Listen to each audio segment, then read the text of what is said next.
Hey everybody, welcome back to another episode of bassinNmore Outdoor. I'm Justin. This is part 4 of my custom rifle build.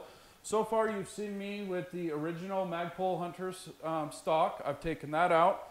I built my new chassis here, and I've swapped out the trigger from the original Remington trigger to the new Timney trigger. Works amazing. So all of those videos are down below so far, so you can check those out if you have not yet done so.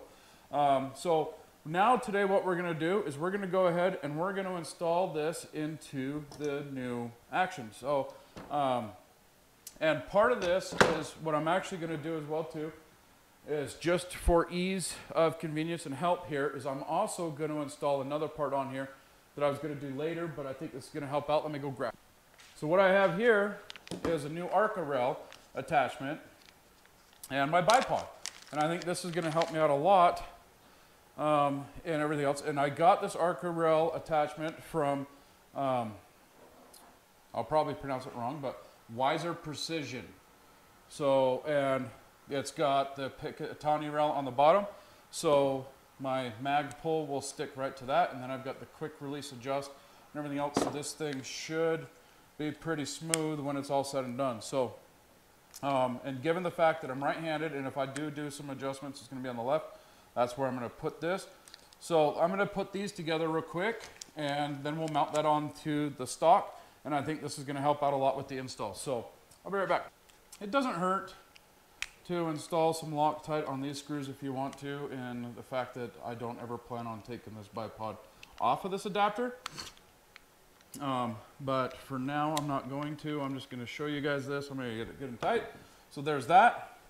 Now for the Arca rail, we just loosen that a little bit, and it should just pop right on once we get it. There we go. So now that's on. All I'm doing is I'm sliding it to adjust the tightness, and you can see this is what's cool about this is now a quick adjustment, and that thing will go from all the way up front or back of the rifle to the front of the rifle.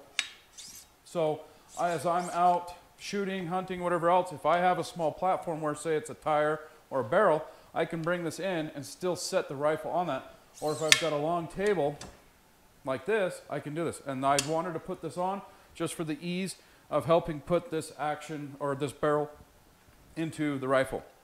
Now this is a full aluminum chassis. Excuse me, hold on. Now this is a full aluminum chassis right here, and they say it does not need to be bedded. Now I know that there are some that still will bed this. I am not going to. I'm just going to put this in as is, as that's what they recommend, and I'm going to go out and shoot and see what kind of grouping I can get. So due to YouTube regulations and stuff like that, I'm not allowed to show you how to or build this on video for you guys, but I can talk about it. Essentially, we're just going to put this into place. These are the 2 screws that originally came in the action, but your new stock comes with new screws, and meaning rightfully so, as they are a lot longer. So we're going to get those out and prep. So here's the rear from the old one, here's the rear from the new one. As you can see, big difference, big difference. So make sure you're using the right ones. The long one's going to go in the back, short one's going to go in the front. So with the magic, I'm going to show you guys, or I'm going to leave you guys. I'm going to install that, and when I come back, it'll be all put back together. So we'll see you guys in just a minute. All right, welcome back. So as you can see, we now have it installed.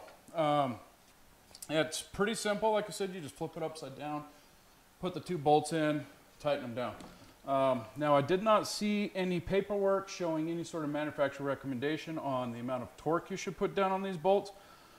So I just tightened down, you know, hand tight, as tight as I can get them.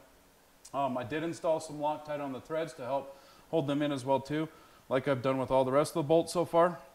And as you can see, this is coming together pretty nice. I love the fact that I went with the nickel plate trigger and safety. It just stands out on that black on black. I love it. As you can see, there's still plenty of room left in that barrel there. So you can see how those weights can still fit underneath there. So that is totally free floating. Now what we're going to do is we're going to pull out our flag. And we do have it on safety right now. And we're going to just cycle this. Just make sure that this is working. and everything is working good. So nice. Now what I wanted to do is, now that we've got everything installed, let's test that magazine as well too, and make sure that it fits, and it does. It fits good. Now that is just the 5-round magazine.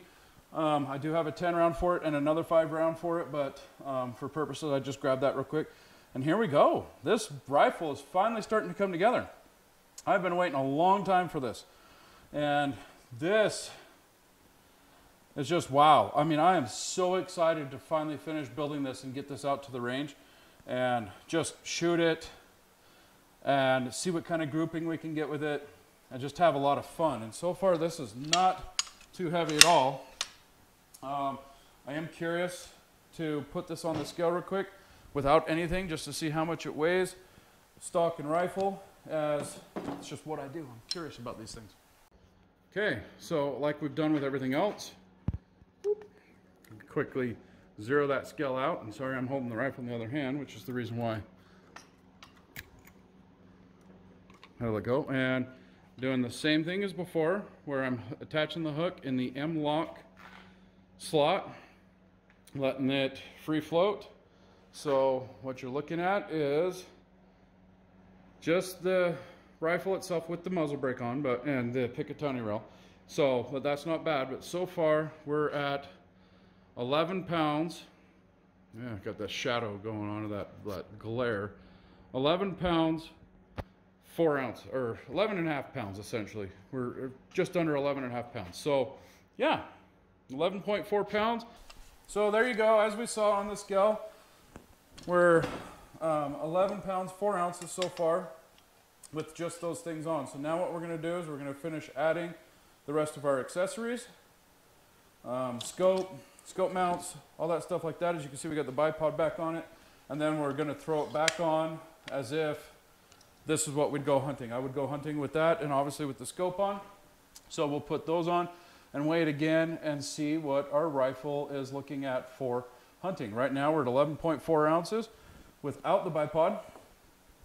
So let's throw the scope on and let's see how it looks. So tune in for the next episode, and we'll throw that scope on, or I'll show you how to throw a scope on, and we'll go with that.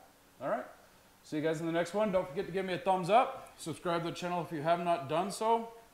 And definitely leave me any comments if you see something I've done wrong or something you would suggest I do differently in the future. But so far, I think I'm doing pretty good for an amateur. So, all right, guys. Thanks again. Have a good one.